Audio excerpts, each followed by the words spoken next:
The Great Hall of the Galactic Council was huge. Thousands of beings from across the galaxy sat in floating chairs that glowed with soft light. The air buzzed with different languages and the sound of alien voices talking. At the center of it, all stood a small group of humans. Ambassador Jake Morrison stepped forward.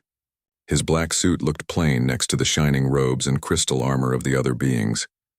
Behind him walked Admiral Lisa Brooks, Commander Ryan Clark, and Chief Engineer Maria Santos. They carried data pads that held information about Earth's space fleet. Jake cleared his throat and began to speak.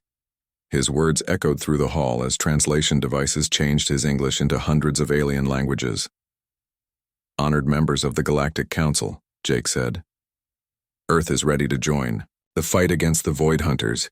We offer our fleet to help defend the galaxy." A sound like breaking glass filled the air. It came from Zixthera, the crystal being who spoke for the hegemony worlds. Her body was made of living diamond that caught and split light into rainbow colors. When she laughed, it sounded like wind chimes in a storm. "Your fleet?" Zixthera's voice was cold and sharp. "We have seen your ship designs. They are made of metal and powered by chemical rockets. How old is your technology? 1,000 years? 2,000? Other beings in the hall began to whisper and laugh. The Krixtal ambassador moved his bug-like head and clicked his teeth together. His species looked like giant insects with 4 arms and eyes that could see in all directions. "Their biggest ship has the same power as our smallest patrol boat," the Krixtal said. His voice buzzed like angry bees. "Perhaps humans should carry supplies instead of fighting. Leave the real battle to those with proper weapons." Admiral Brooks felt her jaw tighten, but she kept her face calm. She had fought in 3 wars before joining the space fleet. She knew what it meant to be looked down on by others who thought they were better. But she also knew something these aliens did not know about human ships. A being made of pure energy floated near the ceiling. The ethereal had no solid body, just light and power held together by force fields. When it spoke, its voice came from speakers built into the walls. "We understand that Earth wants to help," the ethereal said. Its light pulsed like a slow heartbeat. "But this war requires advanced technology. Your ships use kinetic weapons, bullets and missiles. These things cannot hurt the Void Hunters." Commander Ryan Clark leaned close to Admiral Brooks and whispered, "Should we tell them about the special metals we use? About how we forge our armor?" Brooks shook her head slightly. "Not yet. Let them think we are weak." The hall filled with more laughter. Beings from 100 different worlds all seemed to agree that Earth's offer was almost a joke. Their ships could cross space faster than light. Their weapons could destroy planets. Their shields could stop any attack. What could primitive humans possibly add to such power? A slug-like creature that was 3 meters long slid forward on a trail of slime. This was Ambassador Velquin from the Moisture Worlds. His species had been building ships when humans were still living in caves. "Perhaps," Velquin said in a voice that sounded like water going down a drain. "The humans could stay far from the battle. When we win, they can help clean up the pieces." More laughter echoed through the hall. But Jake Morrison did not back down. He had been chosen for this job because he could stay calm when others tried to make him angry. "We accept any role you give us," Jake said. "Earth will do its part." The leader of the council was an ancient being called the Prime. Nobody knew what species the Prime belonged to or how old it was. It looked like a tree made of metal with branches that moved like arms. "The human fleet will take position at Grid 779, the Prime announced. Its voice was like the sound of metal being bent. "They will guard the supply lines and help with rescue operations." Jake nodded. "We understand. Our 12 ships will be ready."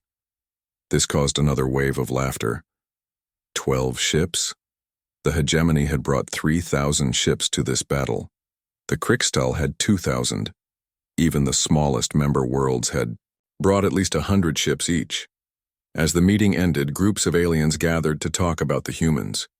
They spoke in their own languages, but the translation devices let everyone understand. "Did you see their ship designs?" asked a bird-like creature with silver feathers. "They still use nuclear rockets to move through space," Our ships were using quantum drives when their world was still covered in ice, and their weapons added a being that looked like a walking crystal formation. Railguns and missile launchers. They might as well throw rocks at the enemy. Admiral Brooks and her team left the hall together. They walked through corridors made of some kind of glowing stone that seemed to grow from the walls like coral. Well, that went about as we expected, Commander Clark said. They think we are cavemen with spaceships. Chief Engineer Maria Santos smiled. She was a small woman with dark hair and hands that were always dirty from working on engines and weapons. Let them think that. They have no idea what human engineering can really do. The fools do not understand, Admiral Brooks said quietly. They build their ships to be fast and pretty. They make weapons that look impressive, but they have never had to fight for their lives on a world that tried to kill them every day. Jake Morrison looked out through a window at the fleet gathering in space. Thousands of alien ships floated in perfect formations. They were beautiful to look at. Their hulls shined like mirrors. Energy fields around them glowed with soft colors. They looked like art pieces floating in the dark, and there at the edge of the formation were 12 human ships. They looked like gray metal boxes compared to the alien vessels. Their hulls were thick and rough. They had no glowing lights or energy fields. They looked like what they were, tools built for war. Do you think we should tell them about the tungsten cores in our kinetic rounds? Maria asked. Or about the new armor plating we developed? No, Admiral Brooks said. Let it be a surprise. They will learn soon enough what happens when you forge metal in the fires of war instead of building pretty toys. The human group reached their transport ship. It was small and gray, with engines that burned chemical fuel instead of the exotic power sources used by other races. As they prepared to return to their fleet, they could hear alien voices still laughing about Earth's primitive technology. None of the aliens bothered to study human ship designs closely. They did not ask about the thick armor that covered every human vessel. They did not wonder why human weapons looked so simple but were built so solidly. They did not think to ask what it meant that humans had learned to build ships while fighting wars on their own planet. The Void Hunters were coming. Every species in the galaxy feared them. These machine creatures had destroyed entire civilizations. Their technology adapted to any weapon used against them. They learned from every battle and became stronger, but they had never fought humans before. They had never faced weapons forged in the heat of war by a species that had learned to survive, by making tools that worked when everything else failed. The aliens would learn. Soon, they would understand that sometimes the most advanced technology was also the simplest. Sometimes the best weapon was not the prettiest one, but the one that never stopped working no matter how hard the battle became. The 12 human ships moved into position at the edge of the Great Fleet. They looked small and weak next to the thousands of gleaming alien vessels, but inside each ship, human crews prepared weapons that had been tested in real war. They checked armor that had been designed to stop the worst weapons their enemies could build, and they waited for the galaxy to learn what human engineering really meant. 3 weeks passed after the meeting at the Galactic Council.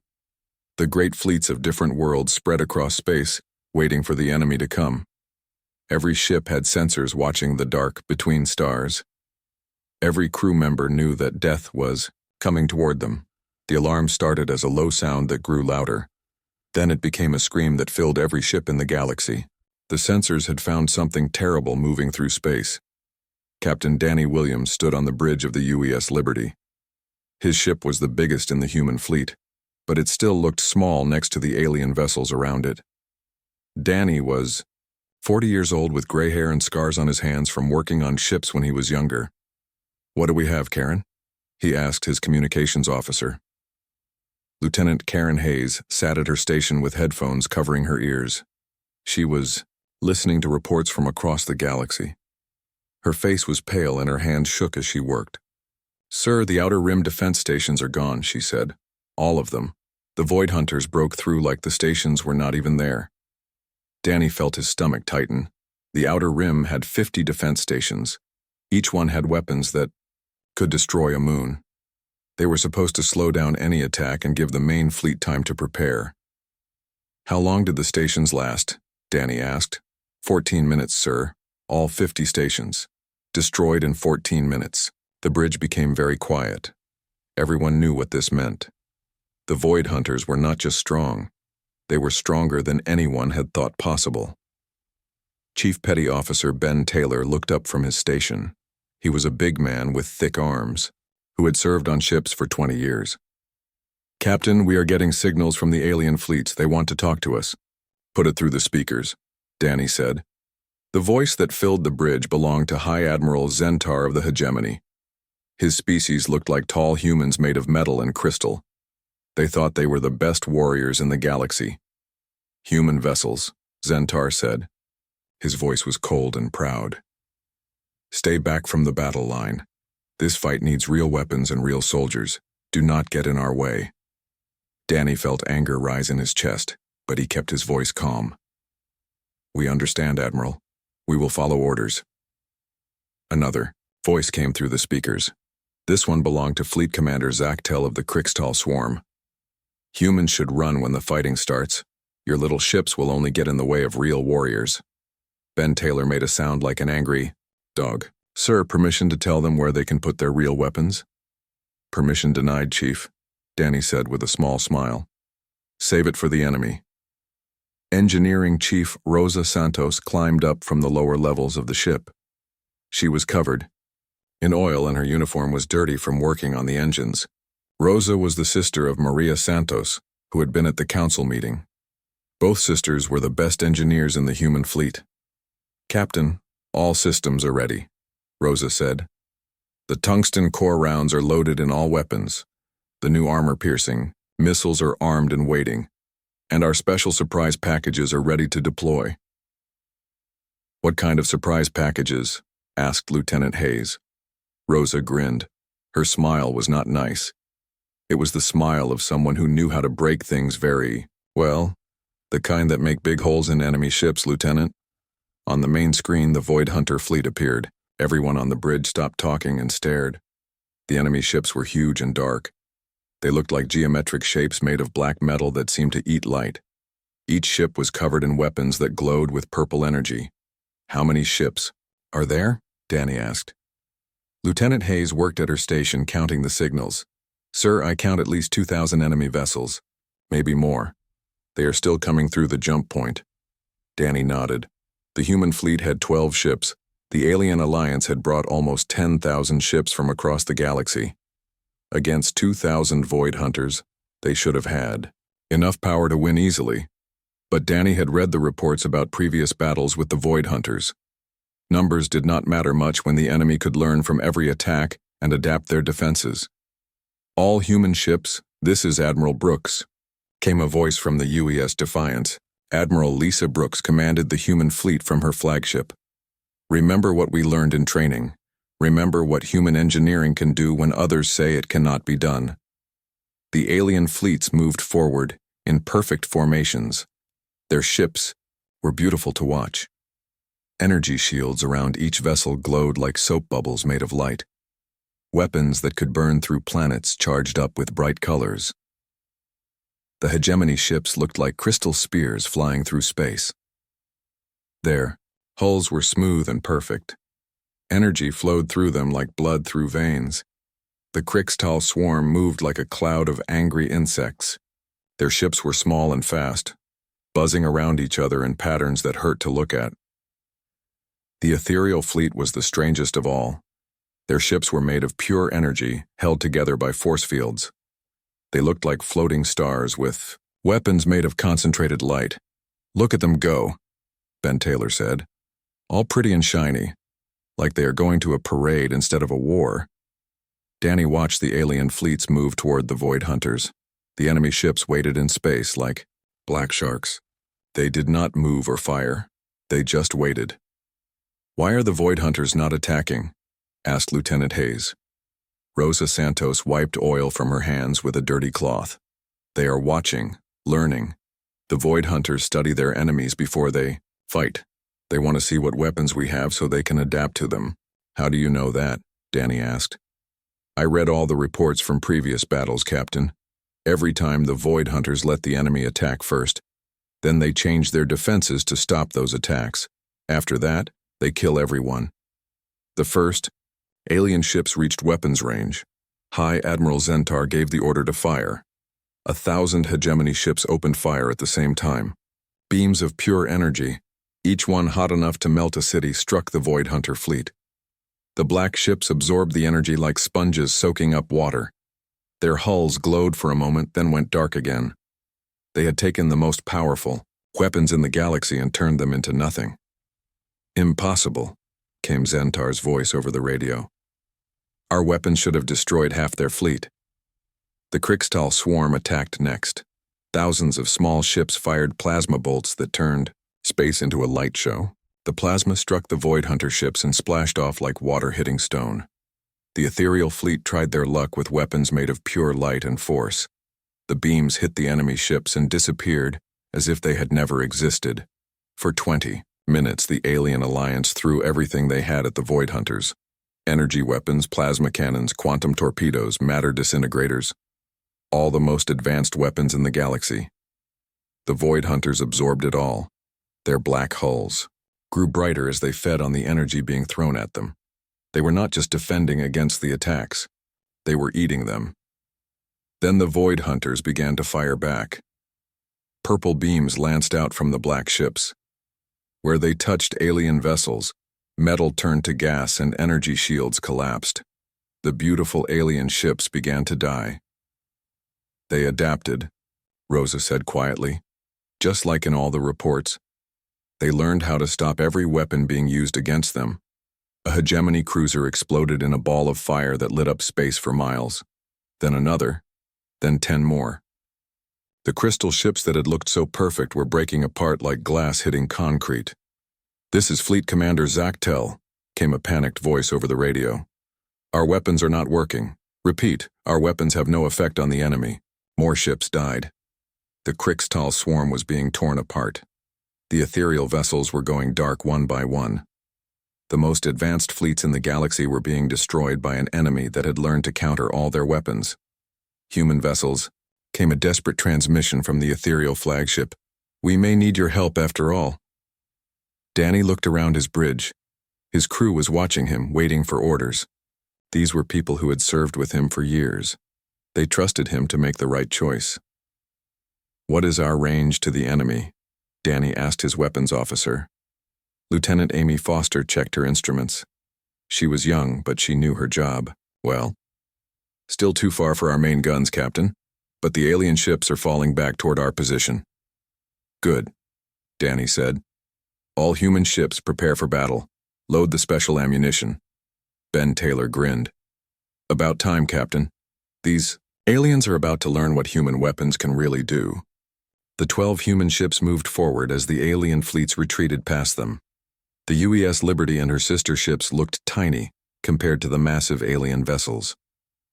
But each human ship carried weapons that had been designed for one purpose: to kill enemies that could not be killed any other way. The Void Hunters pressed their attack, chasing the fleeing alien ships. Their sensors registered the approaching human vessels as minimal threats. Primitive kinetic weapons against adaptive armor that had just proven itself against the best weapons in the galaxy. They were about to learn their first lesson about human engineering. "All ships ready, Captain," Amy Foster reported. "Tungsten core penetrators loaded and targeted." Danny Williams looked at the main screen. The black enemy ships were getting closer. Soon they would be in range of human weapons. Soon, the galaxy would see what happened when you built tools for war instead of tools for show. The Void Hunter ships moved closer to the human fleet.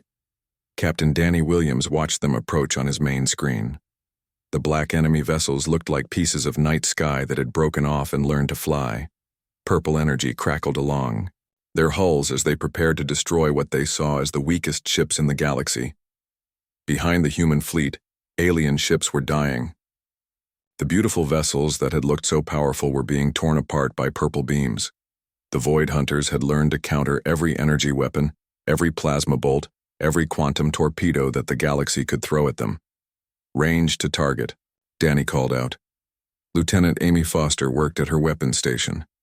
15,000 kilometers in closing, Captain. We will be in optimal range in 30 seconds. Engineering Chief Rosa Santos climbed onto the bridge. Her hands were black with grease and her uniform was torn from crawling through maintenance shafts. "All weapon systems are ready, Captain. The tungsten core rounds are loaded.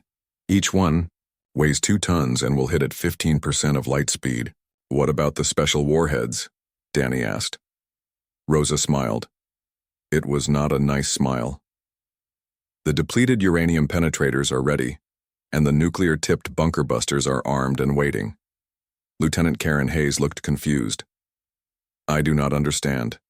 How can such old weapons work when the most advanced weapons in the galaxy are useless?" Ben Taylor laughed.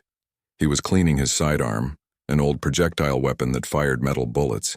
"Because, Lieutenant, you cannot adapt to physics. When something very heavy hits you very fast, you get hurt. It does not matter how smart you are." On the communication channel, panicked voices filled the air. The alien commanders were trying to organize their retreating fleets. "Hegemony command to all ships," came the voice of High Admiral Zentar. "Fall back to secondary positions. Our weapons are having no effect." "Crixtal swarm leader to human vessels," buzzed another voice. "Please help us, we cannot stop them." Admiral Lisa Brooks answered from the UES Defiance. Her voice was calm and steady. "All alien ships move behind our formation. We will handle this." "But you only have 12 ships," protested Commander Veltar from a damaged ethereal vessel. "And your weapons are so primitive." "That is exactly why they will work," Admiral Brooks replied. The first Void Hunter ship came into range. It was massive, at least 3 times the size of the UES Liberty. Weapons ports along its hull glowed with purple light as it prepared to fire. The machine intelligence inside the ship calculated that it would need only 1 shot to destroy the primitive human vessel. "Fire!" Danny ordered. The UES Liberty's main railgun spoke with a voice like thunder. The weapon was a tunnel of magnetic coils that ran half the length of the ship. When it fired, every light on the ship dimmed as power flowed into the magnetic field. A tungsten-depleted uranium penetrator shot out of the gun barrel. The round was 2 meters long and weighed 2 tons. It had been accelerated to 45,000 kilometers per second. When it hit the Void Hunter ship, it carried the kinetic energy of a small nuclear bomb. The Void Hunter vessel's adaptive armor had learned to stop energy weapons by absorbing and redirecting their power. It had learned to counter plasma by creating opposing magnetic fields. It had learned to defeat quantum torpedoes by phase-shifting its hull, but it had never learned to stop a 2-ton piece of metal moving at 15% of light speed. The tungsten round punched through the black hull like it was made of paper. The entry hole was 2 meters wide. The exit hole was 20 meters wide. Between the entry and exit, the kinetic energy tore through every system in the ship. Power cores exploded. Computer systems turned to vapor. The machine intelligence died in a microsecond of crushing force. The Void Hunter ship broke apart in a ball of fire that lit up space for hundreds of kilometers. "Direct hit," Amy Foster reported. "Target destroyed." A moment of silence filled all the communication channels. Then voices began talking at once. "Impossible," whispered High Admiral Zentar. "They destroyed a Void Hunter ship with 1 shot." "How did they do that?" asked the Crixtal commander. "Their weapons are so simple." Admiral Brooks answered over the fleet channel. "Ladies and gentlemen, you are about to see what humans do best. We build tools that work." The remaining Void Hunter ships turned their attention to the human fleet. 11 black vessels opened fire with purple energy beams. The beams struck the human ships and began to burn through their hulls. But the human ships did not die. "Damage. Report," Danny called out as his ship shook under enemy fire. "Outer armor is taking damage," Rosa reported from her station. "But we are down only 6%. The ablative plating is working as designed."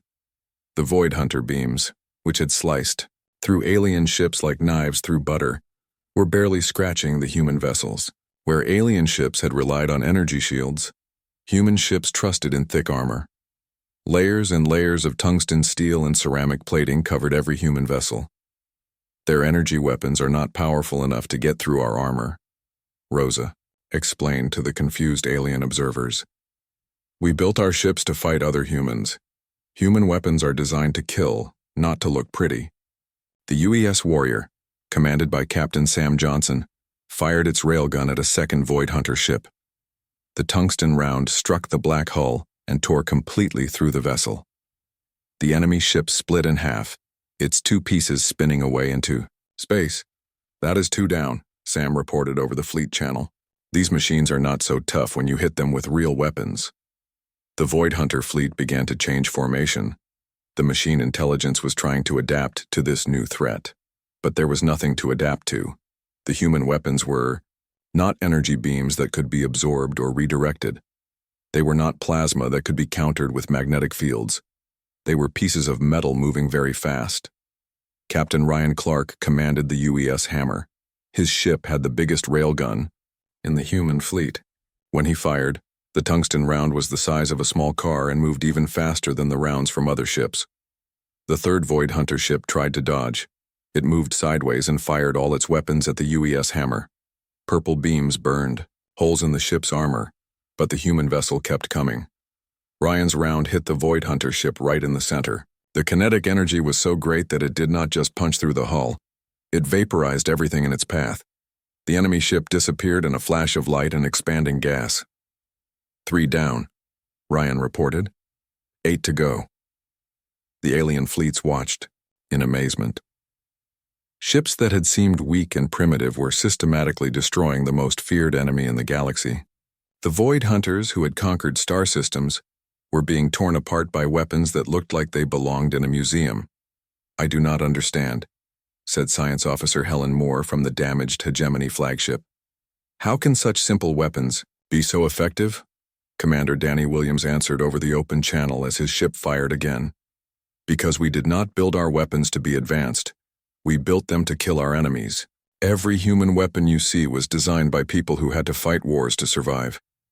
The fourth Void Hunter ship died as a tungsten round tore through its engine section. The explosion sent pieces of black metal spinning through space. But the human fleet was not finished. Captain Linda Walsh commanded the UES Storm. Her ship carried a different kind of weapon. Instead of railguns, the Storm was loaded with missile launchers. "Launching nuclear-tipped kinetic kill vehicles," Linda announced. 12 missiles away. The missiles that streaked away from the UES Storm were not like the guided torpedoes used by alien species. They were fusion-powered rockets with nuclear warheads and tungsten penetrators. Each missile was essentially a small spaceship with one job: to ram into enemy ships and explode. The Void Hunter ships tried to shoot down the incoming missiles. Purple beams lanced out and destroyed some of them. But the human missiles were small and fast, and there were many of them. 6 missiles reached their targets. 6 nuclear explosions turned the black enemy ships into expanding clouds of radioactive gas. The remaining 2 Void Hunter ships were damaged by the blasts and began to drift helplessly through space. "Finishing them off," Captain Danny Williams announced. His railgun fired twice. 2 more tungsten rounds ended the battle.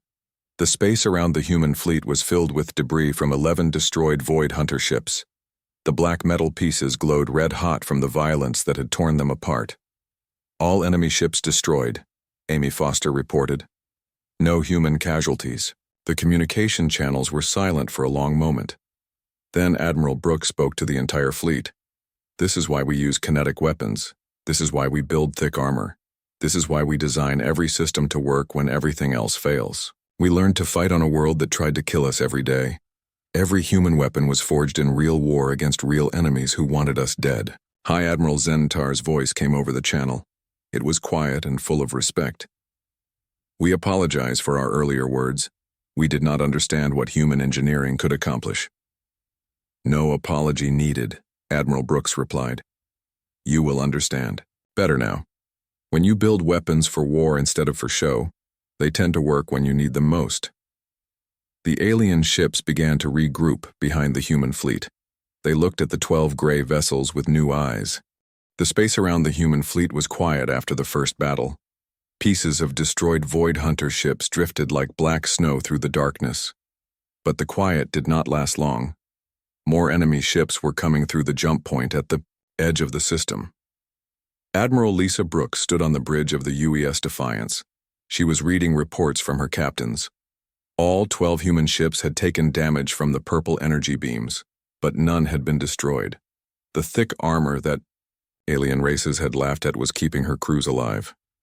"How many more enemy ships are coming?" she asked her tactical officer. Lieutenant Commander Paul Stevens looked at his sensors. "At least 50 more, Admiral. Maybe more behind them. These ones look different from the first group." Admiral Brooks nodded. She had expected this. The Void Hunters were machines. They learned from every battle. The ships coming now would be adapted to fight against kinetic weapons. "All ships, this is Admiral Brooks," she said into her communicator. "The enemy is sending reinforcements. They will have studied our weapons and changed their designs. Be ready for anything." Captain Danny Williams received the message on the U.S. Liberty. He was in the ship's engineering section with Rosa Santos. They were looking at damage from the enemy energy beams. The outer hull had holes burned through it, but the inner armor was still strong. "How bad is it?" Danny asked. Rosa wiped sweat from her face. "We lost about 20% of our outer plating, but we have 3 more layers underneath. This ship was built to take punishment and keep fighting." "What about weapons?" "All railguns are working perfectly. The nuclear missiles are ready. And I have been working on something special." Danny raised an eyebrow. "What kind of special?" Rosa grinned. "Remember those mining charges we brought from Earth? The ones for breaking up asteroids?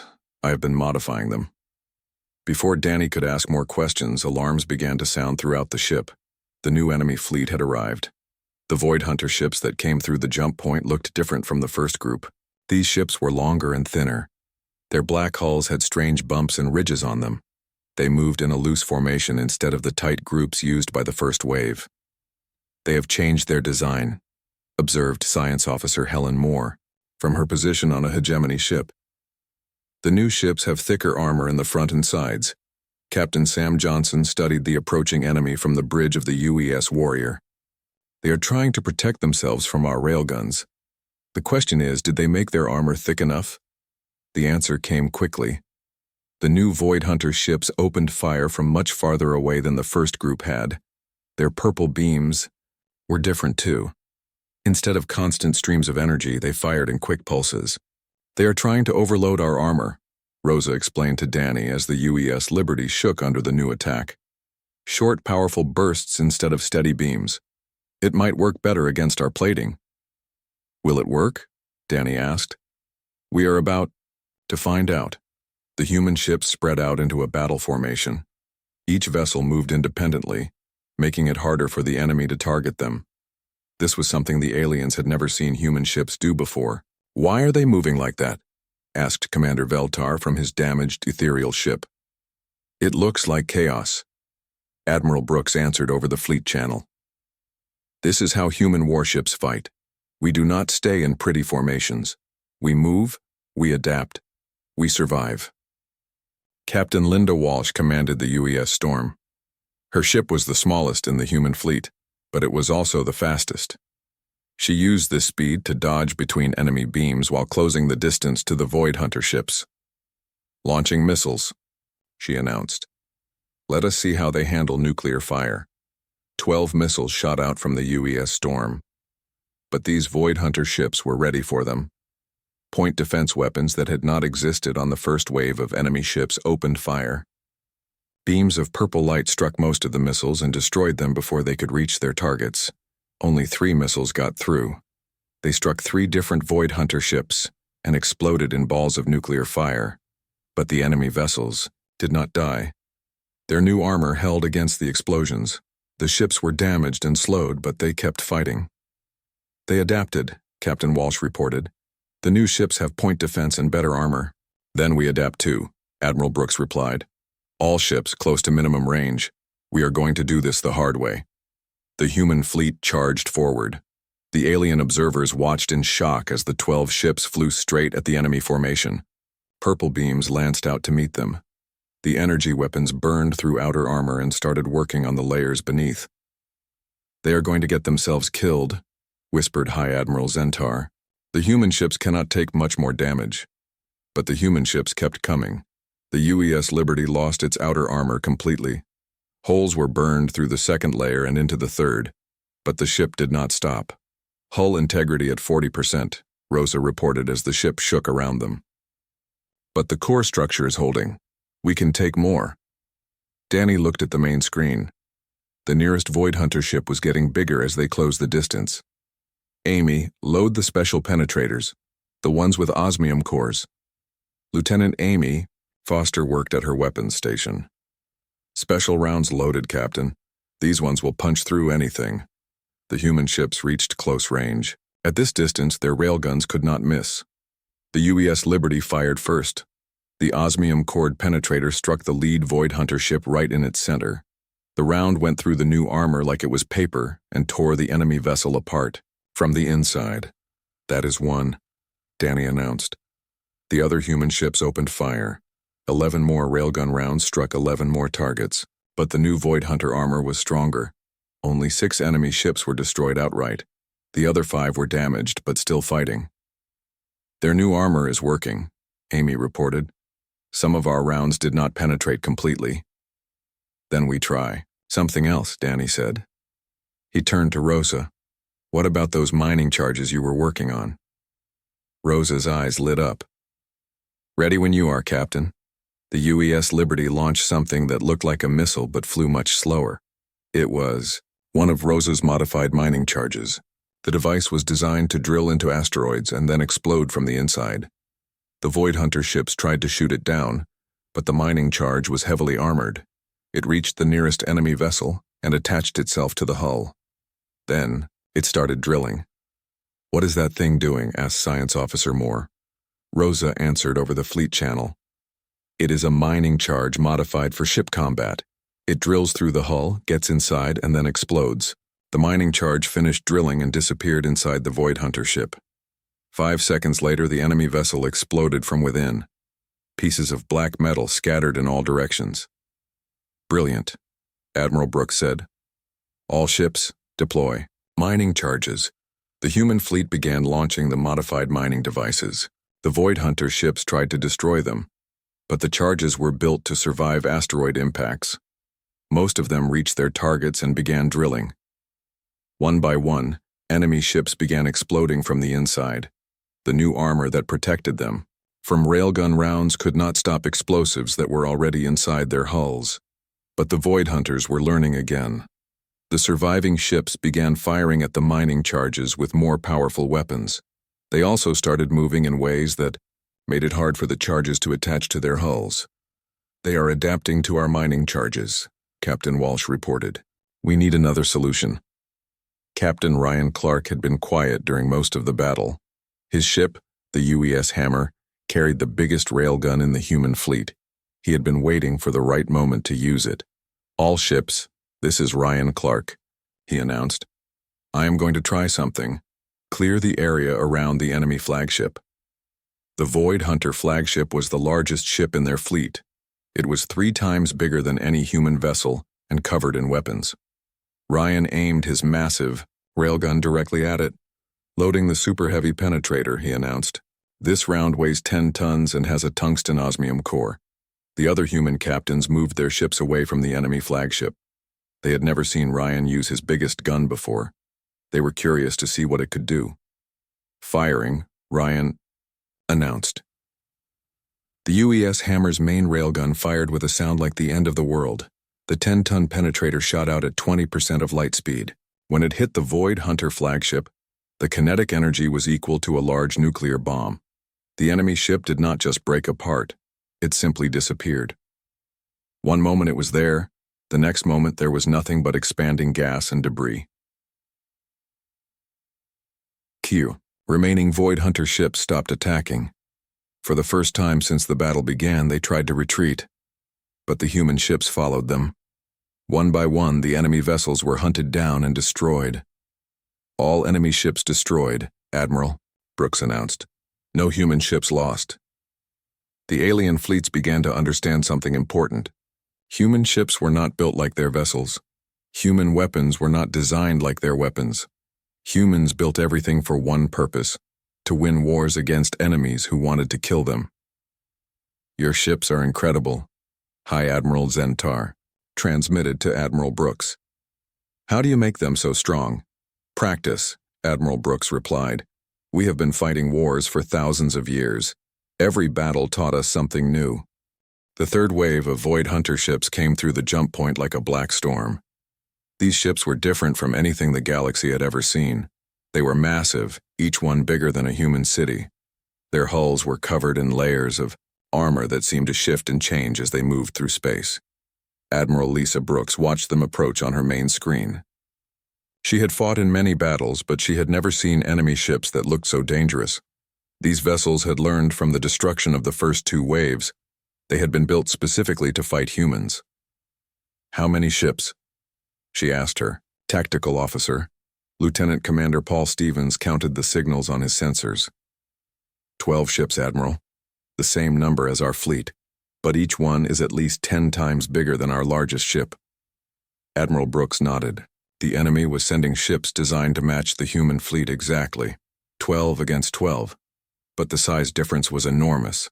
All human ships. This is Admiral Brooks, she announced over the fleet channel. The enemy has built these ships to counter everything we have used so far. They will have armor designed to stop our railguns and defenses against our mining charges. This will be our hardest fight.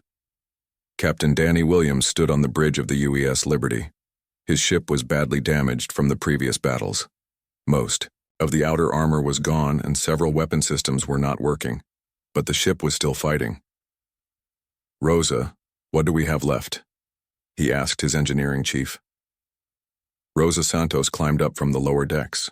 Her uniform was burned and torn from fighting fires and fixing broken systems. 2 railguns are still working. We have 6 nuclear missiles left, and I have one more surprise. What kind of surprise? Rosa smiled. It was a tired smile, but it was still dangerous. Remember the mining charges? I have been working on something bigger, much bigger. Before Danny could ask what she meant, the Void Hunter ships opened fire. But their weapons were different this time. Instead of purple energy beams, they fired solid projectiles. Metal slugs the size of cars shot through space at incredible speed. They are using kinetic weapons, Amy Foster reported from her station. Just like us, the enemy projectiles struck the human ships with tremendous force. The UES Warrior took a direct hit that punched through 3 layers of armor. Captain Sam Johnson's ship shook like it had been hit by an earthquake. They learned, Sam reported over the radio. The enemy is using our own weapon type against us. Then we show them who invented kinetic weapons, Admiral Brooks replied. The human fleet spread out and began to return fire. Railgun rounds shot across space toward the massive enemy ships. But the Void Hunter vessels had been built with human weapons in mind. Their armor was incredibly thick and designed to absorb kinetic impacts. The first human rounds struck the enemy ships and barely scratched their hulls. The tungsten penetrators that had torn through earlier Void Hunter vessels bounced off the new armor like stones thrown at a mountain. Our regular rounds are not working, Captain Ryan Clark reported from the UES Hammer. The enemy armor is too thick. Then we use everything we have, Admiral Brooks ordered. All ships fire super heavy penetrators, load the biggest rounds you carry. The human ships began firing their most powerful weapons. 10-ton penetrators shot across space at 20% of light speed. When they hit the enemy ships, explosions lit up the darkness. But even these massive rounds only dented the Void Hunter armor. One of the enemy ships fired back. Its kinetic round struck the UES Storm and went completely through the ship. Captain Linda Walsh's vessel broke apart in a ball of fire and metal. The first human ship had been destroyed. Linda is gone, someone whispered over the radio. Admiral. Brooks felt anger rise in her chest. Linda Walsh had been a good friend and a fine captain. All ships close to minimum range. We are going to finish this fight up close. The remaining 11 human ships charged toward the enemy formation. Purple energy beams and metal projectiles filled the space around them. The UES Defiance lost its main railgun to a direct hit. The UES Warrior's engines were damaged and the ship began to drift. But the human ships kept fighting. They closed the distance and began firing at point-blank range. At this distance, even the thick enemy armor began to crack under the impact of super-heavy penetrators. The UES Liberty reached the nearest Void Hunter ship and fired both of its working railguns at the same spot on the enemy hull. The combined Impact finally broke through the armor. The enemy ship began to leak atmosphere and debris. "We can hurt them," Danny announced, "but we need to concentrate our fire." The human ships began working together in a way that amazed the alien observers. Instead of fighting as individual vessels, they moved like parts of a single machine. 3 ships would target one enemy vessel and fire at the same time. The combined kinetic force was enough to break through even the thickest armor. "Incredible," whispered High Admiral Zentar as he watched the battle. "They are fighting as one unit. Each ship knows exactly what the others are doing. This is how humans fight when they are desperate," Admiral Brooks explained over the open channel. "We work together, or we die together." One by one, the massive Void Hunter ships began to fall, but they were taking human ships with them.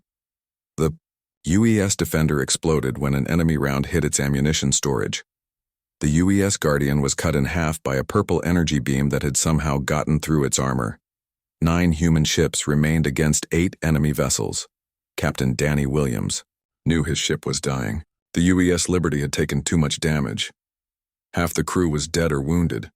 Most of the weapons were destroyed. But Rosa Santos had one more idea. "Captain, I need you to ram the enemy flagship," she said. Danny stared at her. "Ram it? That will kill us all." "Maybe," Rosa said. "But I have installed something special in our ship. If we can get close enough to the enemy flagship, I can destroy it and maybe several other ships." "What did you install?" Rosa's smile was sad but determined. "Our entire nuclear arsenal. All our remaining warheads wired together into one big bomb. If I detonate it inside the enemy formation, it will take out most of their fleet." Danny looked around his bridge. His crew was listening. They were all volunteers who had signed up to defend Earth and the galaxy. They knew what Rosa was asking them to do. "All hands, this is the captain," Danny announced over the ship's communication system. "We are going to ram the enemy flagship.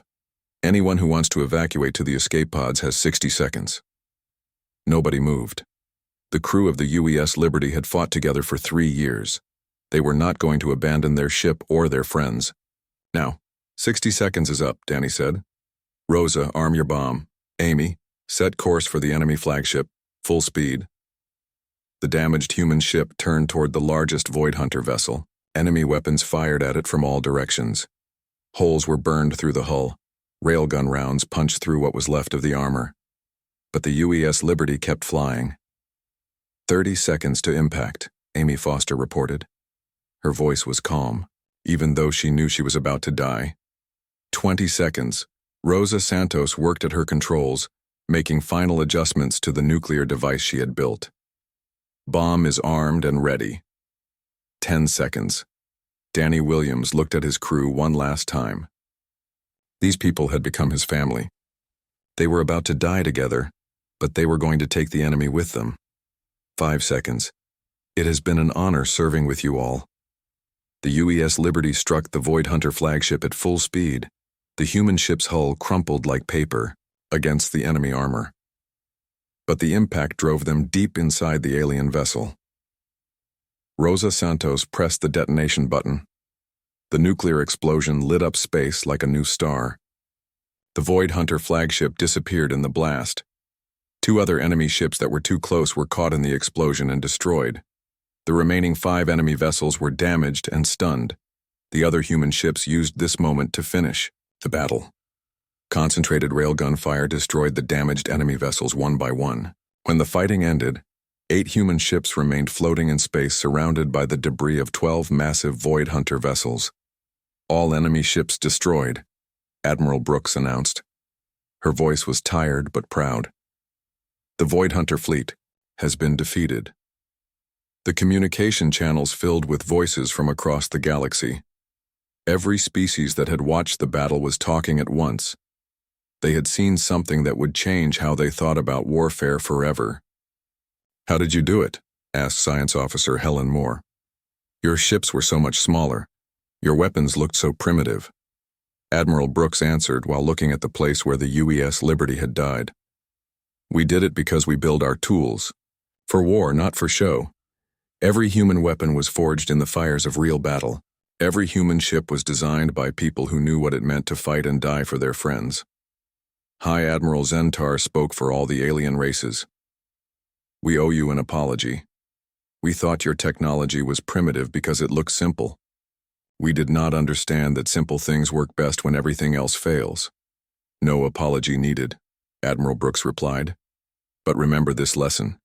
The most advanced weapon is not always the best weapon. Sometimes the tool that works is better than the tool that looks impressive.